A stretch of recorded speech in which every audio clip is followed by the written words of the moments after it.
Have you ever heard the expression, been there, done that, got the t-shirt? Well, that's what we're talking about today. We're going to go through some of my concert t-shirts, talk about the albums and the stories that go along with them. Stay tuned.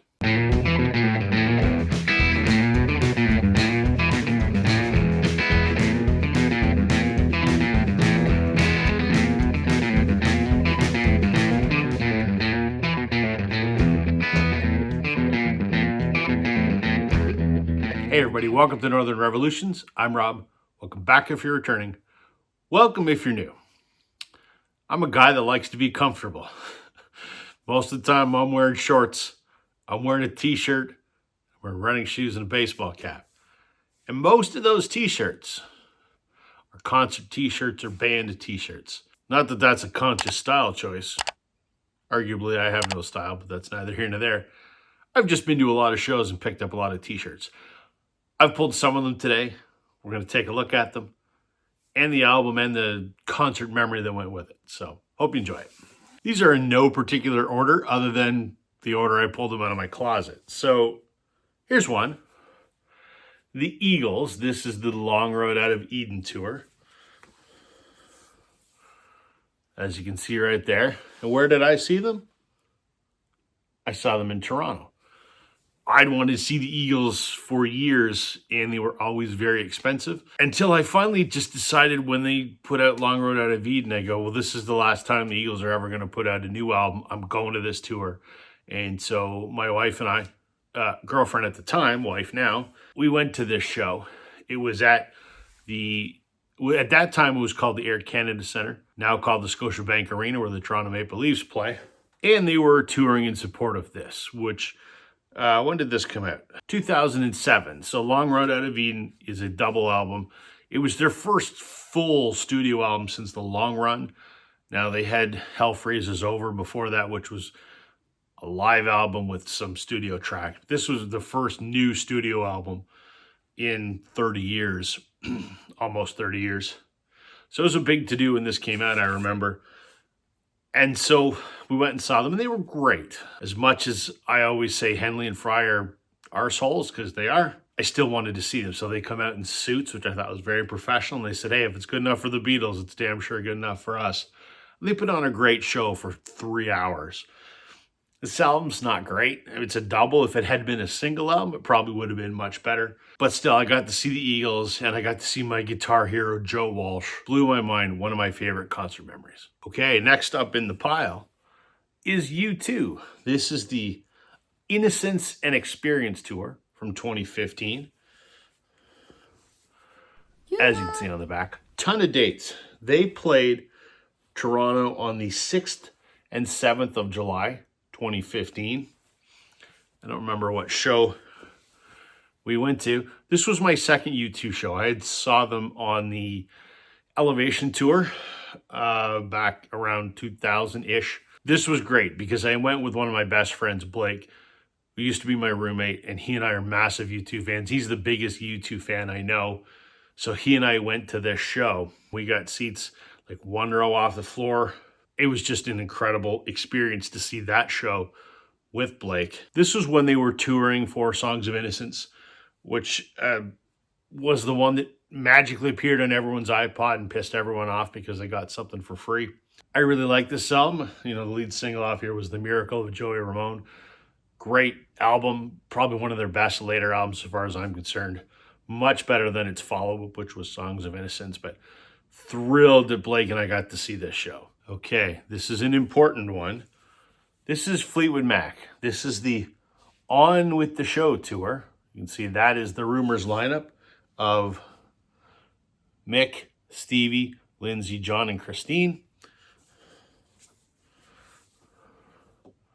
There you go. This was 2014 and 2015. Again, saw them in Toronto, Air Canada Centre, where the Leafs play. This was a very important show for me because we got to see the fully reunited Rumors lineup. I had seen Fleetwood Mac once before when they toured for this, Say You Will, which came out in 2003.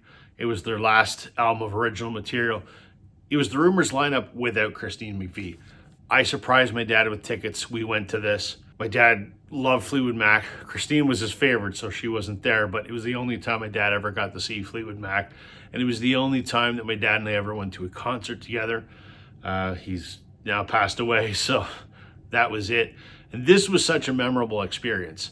So when they reunited as the full Rumors lineup, Kim and I said, we have to go because we want to go, but also for Dad. So we went for Dad, and it was one of the most moving concert experiences because sort of felt like he was there. I cried a little bit because, my dad was my best friend, and, it was just such a moving experience. So glad that I got to see Fleetwood Mac twice, but I got to see the Rumors lineup, which was awesome. And since we're talking about Fleetwood Mac, I've also got to see Lindsey Buckingham solo in concert. This was about, 7 or 8 years ago, maybe. It was just before he had his stroke or whatever that took him off the road for a while. This was when Lindsey was putting out, I think, his sort of career-spanning anthology box set or whatever. So a very different experience seeing Lindsey solo than with Fleetwood Mac.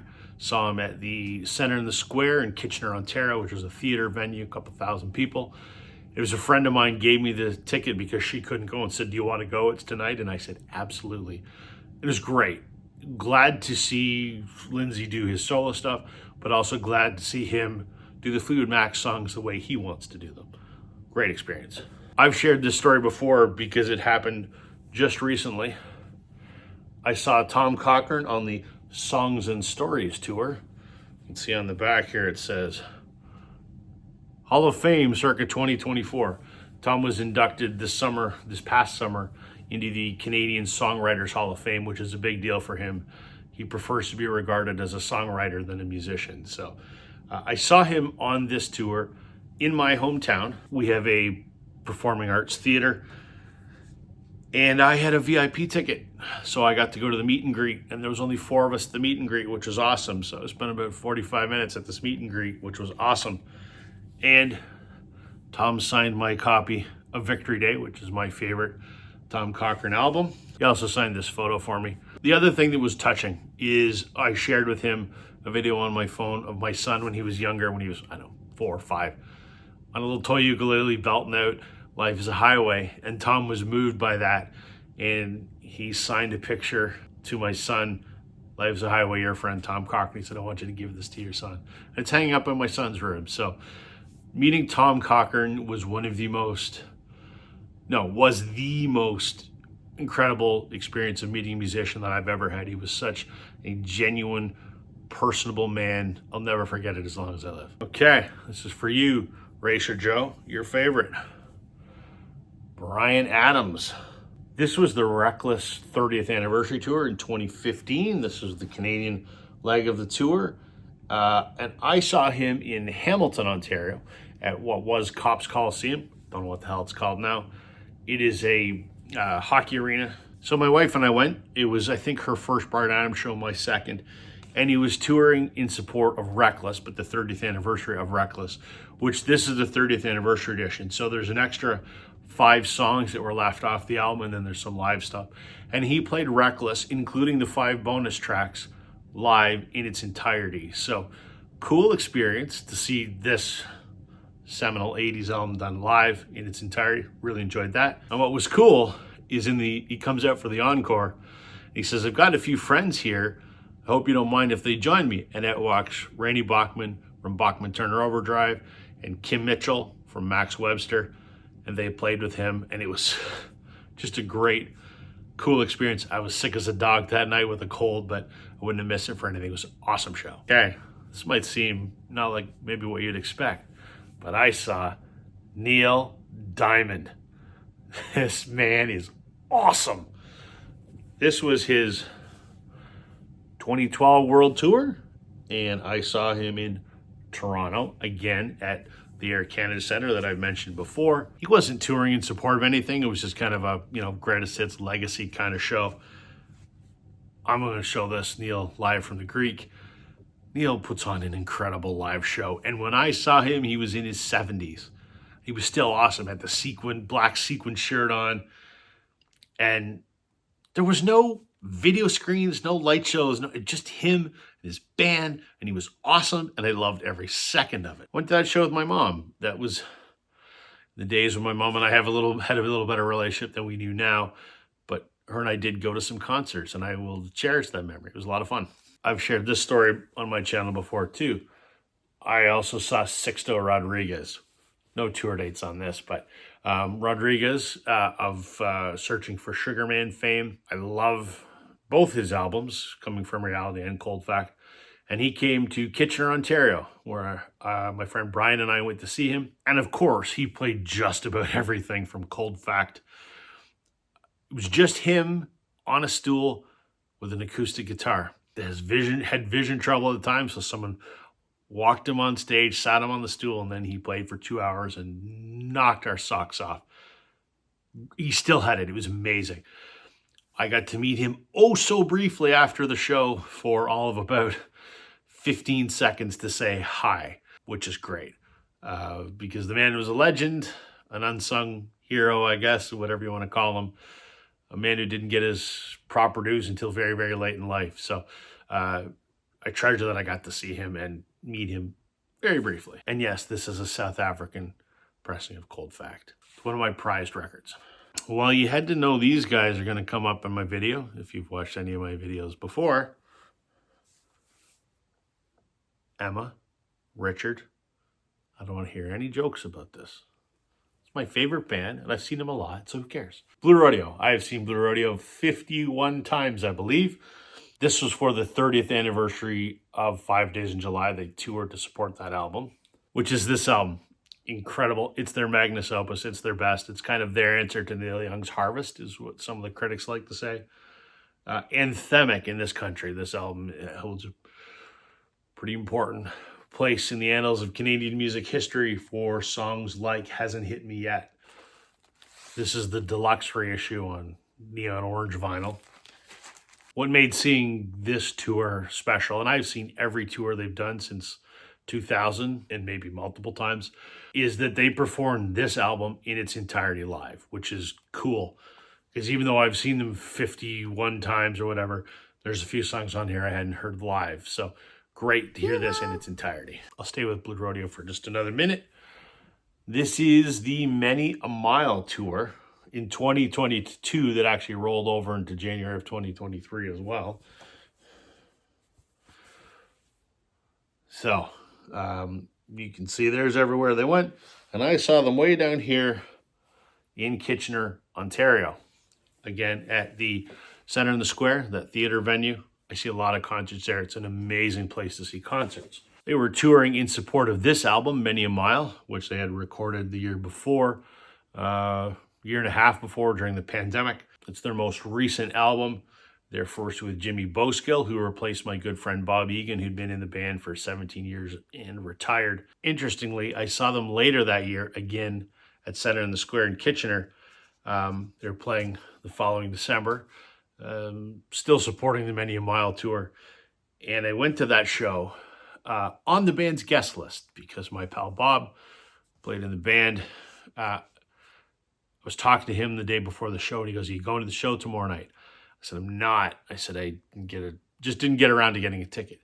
He goes, "Do you want to go?" I said, "Absolutely." So calls me back about an hour later. "There's a ticket for you at will call." So there it is. This is from December of 2023. Got to see my favorite band on their guest list. That was kind of cool. And I also have a set list from the show. This was from the second set of the night. So saw them at the beginning of the Many a Mile tour. Saw them at the very end of the Many a Mile tour, which was a lot of fun. And we'll wrap this up with one more, but it's not a black shirt. It's green. Brian Wilson, the Pet Sounds tour from 2017. This was the 50th anniversary of Pet Sounds. And again, saw them in Kitchener, Ontario. Again, like I said, a lot of shows I've seen there. And I went with my mom, which was a lot of fun. And it was to celebrate the 50th anniversary of Pet Sounds, which arguably is one of the most influential albums of all time. So it was Brian with Al Jardine and Blondie Chaplin, which was very cool. And then Brian's supporting band. I've also seen Mike Love's band, but that's a fun show, not a good show. This is an awesome show. To see Brian Wilson in concert was bucket list. You know, to hear him on that piano doing God Only Knows, wow, incredible. It's something I never thought I would see. So one of my favorite concert memories was seeing Brian Wilson do Pet Sounds live in its entirety. There you go, folks.